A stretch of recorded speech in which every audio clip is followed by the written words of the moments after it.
Student, good afternoon. આપણે ધોરણ 4 માં પાઠ નંબર 4 સિંહ ઉગવે બકરો ભાગી, બરાબર. એમાં આપણે આગળ ઘણું બધું કરી ચૂક્યા છીએ. હવે આપણે પેજ નંબર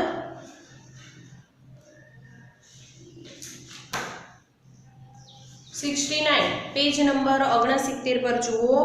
છેલ્લો પ્રશ્ન નીચેનો છે. જૂથમાં ચર્ચા કરી દરિયાની ક્રિયાઓ જણાવો. આ રીત કોષ્ટકની વિગતો ચકાસી લો.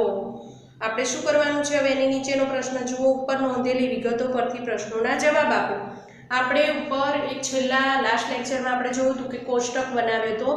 એમાં આપણે પાણી, દરિયાનું પાણી કેવું હોય, એની વિશાળતા એટલે કે કેવો મોટો હોય, એના મોજા કેવા હોય, એનું ઊંડાણ એટલે કે ઊંડો કેવો છે, બધું જ આપણે કોષ્ટક દ્વારા જોઈ ગયા છે. હવે જુઓ એના પરથી પ્રશ્નોના જવાબ જોવાના છે. તો મહાસાગર કેટલો વિશાળ છે? તો જુઓ અહીંયા આપણને આ રીતે ટેક્સ્ટબુકની અંદર લાઈન પણ આપી છે. તો સામે આપણે જવાબ પણ લખીશું. શું લખીશું આપણે એમાં? મહાસાગર કેટલો વિશાળ છે? તો વિશાળ, લાંબો અને પહોળો. મહાસાગર કેટલો વિશાળ છે? તો લાંબો અને પહોળો છે, બરાબર. હું માત્ર અહીંયા જવાબ લખું છું, બરાબર. તમારે સાથે સાથે લખતા જવાનું છે ટેક્સ્ટબુકની અંદર. મહાસાગરનું પાણી કેવું છે? તો કેવું હોય? દરિયાનું પાણી કેવું હોય? ખારું હોય, બરાબર. તો અહીંયા લખીશું આપણે ખારું. પછી મહાસાગર કેટલો ઊંડો છે? તો ગજબ ઊંડો. આપણે જોયું હતું ને ગીતની અંદર, મોટા મોટા તૂત ડૂબે, ઊંચા ઊંચા ઊંટ ડૂબે, પહાડ ડૂબે, બરાબર. એટલો ઊંડો કે બધું ડૂબી જાય.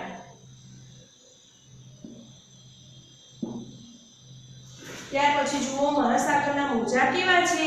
તો મોજા કેવા હોય મહાસાગરના? તો મોટા મોટા, ઊંચા મોજા ઉછળતા હોય એના. મહાસાગર કેવો અવાજ કરે છે? તો તમે દરિયા કિનારે ફરવા ગયા હશો ત્યારે તમે અનુભવ્યો છે. કેવો અવાજ આવતો હોય દરિયા કિનારે? તો ઘૂ ઘૂ, બરાબર. તો અહીંયા આપણે પ્રશ્નોના જવાબ લખ્યા. હવે આગળ જુઓ. કવિતામાંથી તમને ગમતી પંક્તિઓ નીચે લીટી કરો. કવિતા આપણે જે આગળ ગાઈ દરિયાવાળી, બરાબર, એમાં તમને જે પંક્તિ ગમતી હોય એની નીચે તમારે લીટી કરવાની. ત્યાર પછી જુઓ નીચેનામાંથી કયો અર્થ સાચો છે તે કહો, બરાબર. આપણને કેટલાક વાક્ય આપ્યા છે, સામે ત્રણ વિકલ્પ આપ્યા છે. એમાંથી જે સાચો વિકલ્પ છે એની સામે આપણે રાઈટ કરીશું.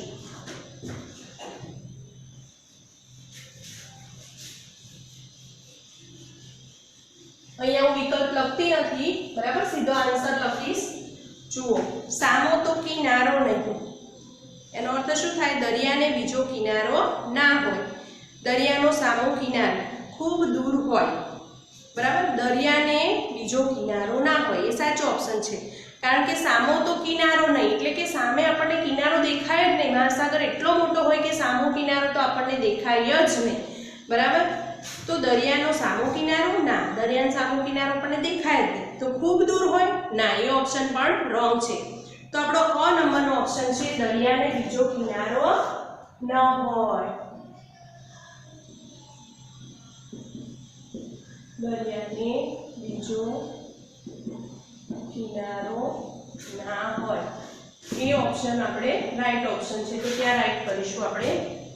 પછી જુઓ, પહેલામાં અ છે એ સાચો ઓપ્શન છે. બીજામાં જુઓ વાયુ વેગે આગળ થાય. તો એમાં શું શું ઓપ્શન છે?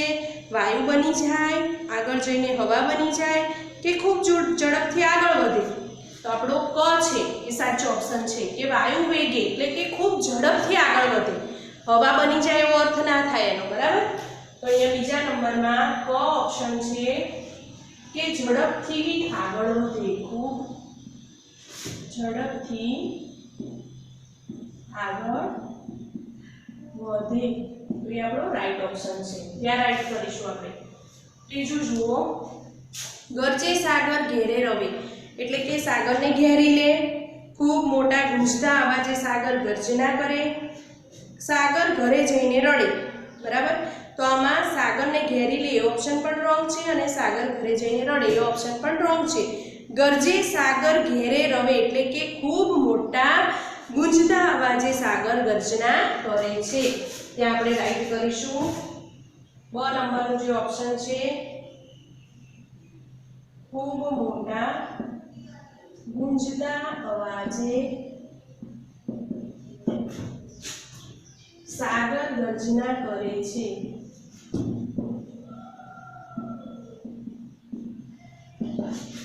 બરાબર, એ ઓપ્શન આપણો રાઈટ ઓપ્શન છે. હવે જુઓ આગળ ચોથા નંબરનું, કિનારાના ખડકો રવે. તો સાગરનું પાણી કિનારાના ખડકો સાથે અથડાઈને અવાજ ઉત્પન્ન કરે છે. રવે એટલે કે અવાજ ઉત્પન્ન કરે છે. કિનારે જઈને ખડકો રડે અથવા તો ખડકનો કિનારો. તો અહીંયા આપણું ઓપ્શન છે એ રાઈટ છે. કિનારાના ખડકો રવે એટલે કે સાગરનું પાણી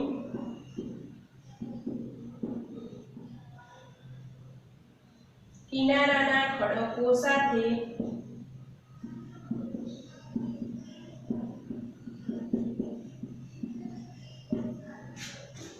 અથડાઈને અવાજ ઉત્પન્ન કરે.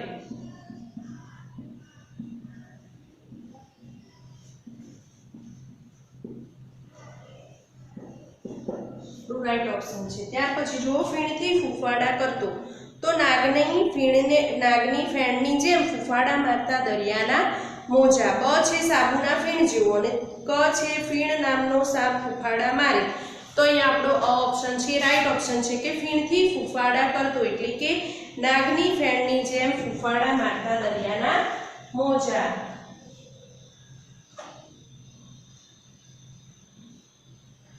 નાગની ફેણની જેમ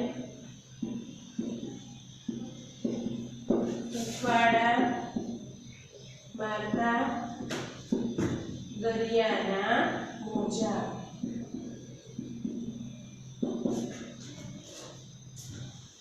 આ તમારે તમારી નોટબુકની અંદર લખવાનું છે. સાથે સાથે ટેક્સ્ટબુકમાં તમારે રાઈટ પણ કરવાનું રહેશે. બરાબર, ગુજરાતીની જે આપણી ક્લાસ વર્કની નોટ છે એમાં તમારે સરસ અક્ષરે અને આ રીતે નથી લખવાનું. તમારે વ્યવસ્થિત રીતે ઉપર સૂચના મારવાની. પહેલો નંબર તો પહેલું વાક્ય લખવાનું, પછીના 3 ઓપ્શન પણ લખવાના અને પછી એમાંથી જે સાચું હોય એની સામે રાઈટ કરવાનું. બરાબર, ઓકે. ચલો, ગુજરાતીની નોટમાં તમારે આ લખવાનું રહેશે. હવે આપણે આગળનું પેજ નંબર 71 પર જોઈએ છીએ.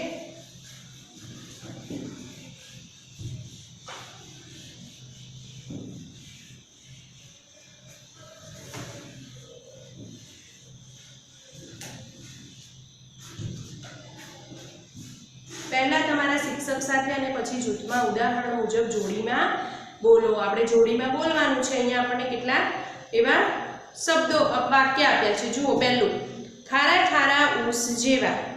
બીજું તરંગ ઉઠે. બીજું શું આપ્યું છે? ખાલી જગ્યા તરંગ ઉઠે. તો શું આવશે? મોટા મોટા. આપણે કવિતાની અંદરથી જોવાનું. મોટા મોટા તરંગ ઉઠે. આપણે લખીશું ત્યાં તરંગ, મોટા મોટા તરંગ ઉઠે. ત્રીજું છે હાથી જેવા. તો ખાલી જગ્યા તૂત ડૂબે. બરાબર. ચોથો નંબર છે આછા આછા ખાલી જગ્યા. તો શું આવશે? આછા આછા ખાલી જગ્યા તો તેલ. તમે અંદર તમારા ગીતની અંદર જોશો તો તમને આના જવાબ મળી જશે. અથડાતા જાય ખાલી જગ્યા તો પછડાતા જાય. અથડાતા જાય તો ત્યાં લખીશું પછડાતા જાય. તમારે નોટબુકની અંદર આ પ્રશ્ન પણ લખવાનો છે. બરાબર, આપણે જે ક્લાસ વર્કની નોટબુક છે એમાં આ રીતે તમારે વ્યવસ્થિત રીતે લખવાનું રહેશે. ઉપર હેડિંગ પણ મારવાનું. બરાબર, કે ઉદાહરણ મુજબ જોડીમાં લખો. બરાબર, ઉદાહરણ મુજબ લખો. ખાલી એવી સૂચના મારવાની. ઉદાહરણ મુજબ લખો અને પછી આ રીતે વ્યવસ્થિત 5 વાક્ય લખવાના છે.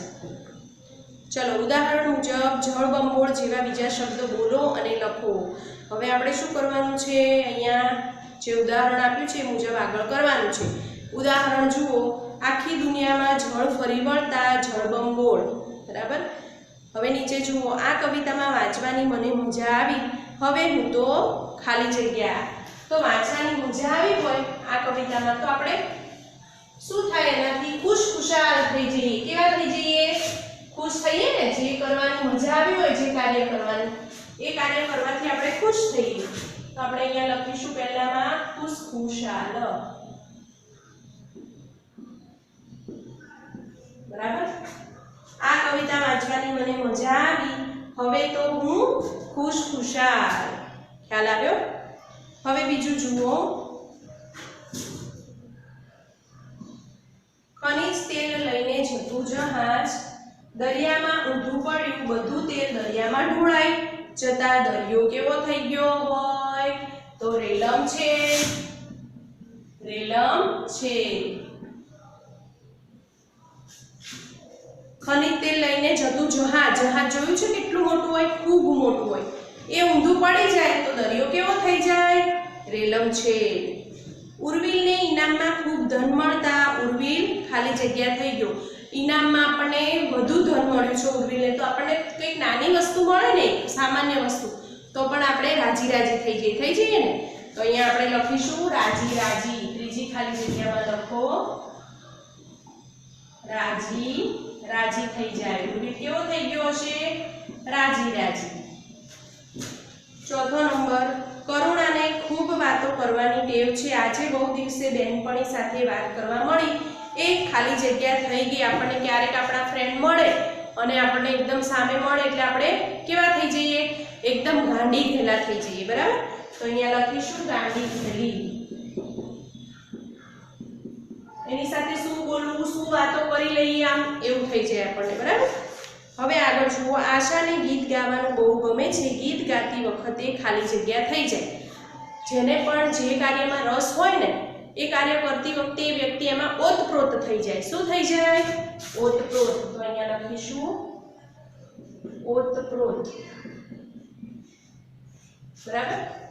તમારે આ ટેક્સ્ટ બુકની અંદર લખવાનું રહેશે, ફિલઅપ કરવાનું છે ખાલી। બરાબર। હવે આગળ જુઓ। આના જેવું કોઈ નહીં। મહાસાગર તો મહાસાગર ઉદાહરણ આપ્યું છે। આપણે કંઈ પણ વસ્તુ હોય ને આના જેવું નહીં એમ। પિઝા તો ડોમિનોઝના એટલે ડોમિનોઝના। બરાબર। એવું બોલી શકાય ને આપણે। જુઓ હવે પહેલા નંબરમાં આપ્યું છે મમ્મી તો ખાલી જગ્યા। તો મમ્મી તો મમ્મી। બરાબર। મહાસાગર તો મહાસાગર, મમ્મી તો મમ્મી। એવી જ રીતે આપણે નીચે ખાલી જગ્યામાં જુઓ અહીંયા આપણને 5 ખાલી જગ્યા પૂર્ણ કરવાની છે। 5 ખાલી જગ્યા બ્લેન્ક જગ્યા આપી છે। તો એમાં આવી રીતે આપણે આવા શબ્દો લખવાના છે। દાખલા તરીકે શેઠ તો શેઠ આપણે એવું કહીએ, ખબર છે? કોઈક શેઠ સારા હોય તો અમારા શેઠ તો શેઠ, એમના જેવી તો વાત ના થાય। મારી મમ્મી તો મારી મમ્મી।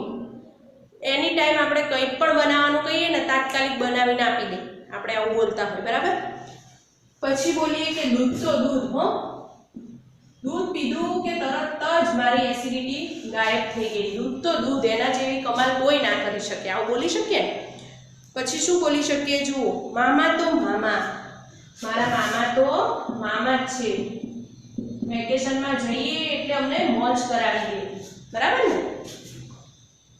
રાજા તો રાજા, અમારા રાજા તો એવા છે ને કે પ્રજાજનો વિશે જ વિચારે। રાજા તો રાજા, એકદમ દરિયાદિલના રાજા છે। આ રીતે આપણે અહીંયા આગળ ઉદાહરણ પ્રમાણે 5 શબ્દો બનાવ્યા। હવે આગળ જુઓ। કવિતાની પંક્તિઓને વાર્તાના વાક્યોની જેમ મોટેથી બોલો અને લખો।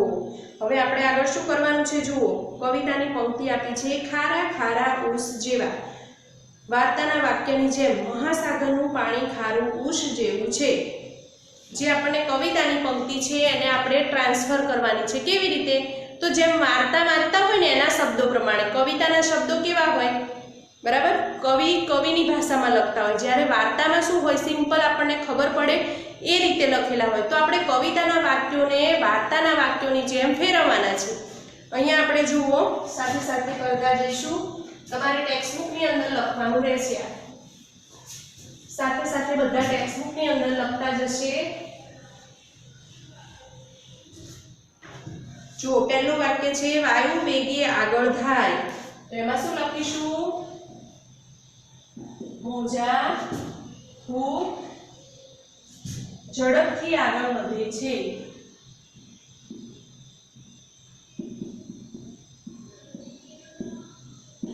બરાબર. હવે બીજો નંબર જુઓ. ઊંડો ઊંડો ગજબ ઊંડો. તો મહાસાગર ખૂબ ઊંડો છે.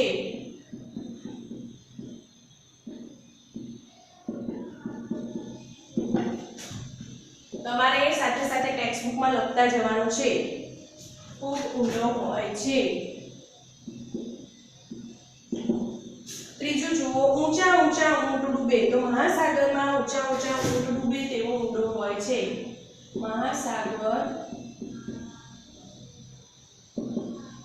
ઊંચા ઊંચા ઊંટ ડૂબે તેવો ઊંડો હોય છે.